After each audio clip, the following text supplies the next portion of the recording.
पाचे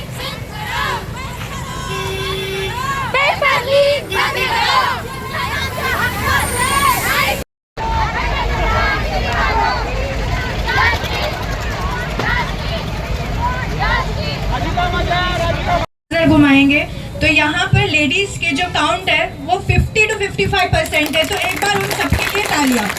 और यहाँ पे मैंने इसीलिए चूज किया कि मैं थोड़ा सा अपनी बात रख सकूं, क्योंकि मैं जैसे यहाँ पे आई एक जन ने मुझे पूछा आप यहाँ पे क्यों आए, किसी ने मुझे पूछा आप यहाँ पे क्यों आए। तो ये तो यही बात हो गई ना कि अगर किसी के साथ रेप नहीं हुआ है तो वो रैली में क्यों आए। अगर हमने एग्जाम नहीं दिए तो इसका मतलब है हम पार्टिसिपेट नहीं कर सकते। अगर हमारा टाइम चला गया है, हमने नीट नहीं दिए, लेकिन मेरे अभी 2 छोटे बच्चे हैं, आज नहीं तो 10 साल बाद 15 साल बाद उनका भी वक्त आएगा। तो हमारे पास अभी टाइम है कि हम 15 साल 20 साल जो भी हम एजुकेशन सिस्टम में थोड़ा सा चेंज कर सके। आप लोगों का ज़्यादा टाइम ना लेते हुए मैं सिर्फ 3 चीज़ों को आपके सामने रखना चाहूँगी। सबसे पहले तो अभी जो एजुकेशन मिनिस्टर है उनको चुन के लाया कौन?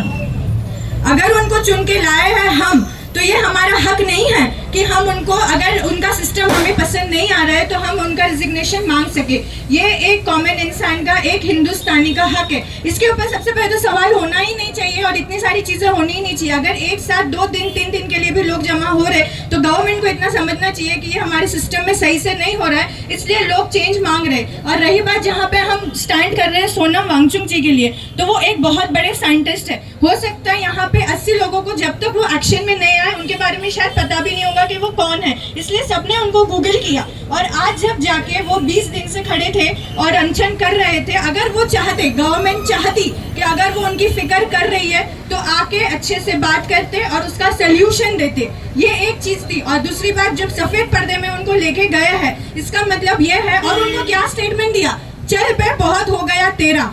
ये वो स्टेटमेंट दिया है जब पुलिस आई है, सिविल ऑफिसर्स में सिविल ड्रेस में जब आए हैं, उन्होंने क्या कहा, चल बे बहुत हो गया तेरा। तो आज के जो जवान है यहाँ पर, अगर वो आगे पढ़ाई करते तो ये रिस्पेक्ट उनको हम देने वाले, ये रिस्पेक्ट अगर हम जवानों को देने वाले तो जवान आगे क्यों बढ़ेंगे।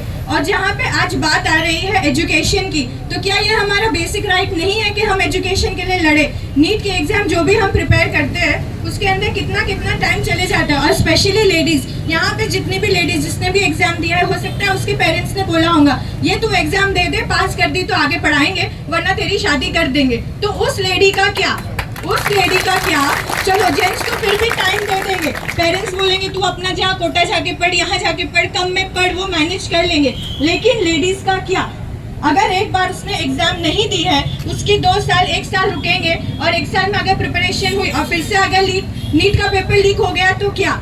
आज हम इधर ये राजूराम में जो प्रोग्राम रखा हुआ है, मैं चाहूंगी कि ऐसे प्रोग्राम्स को और लोग पार्टिसिपेट करें और इसको बढ़ाएं, क्योंकि ये एक हक की जीत है, ये एक हक की बात है। और मैं तो कहूँगी अंग्रेज बहुत अच्छे थे, मानते हो कि नहीं आप लोग?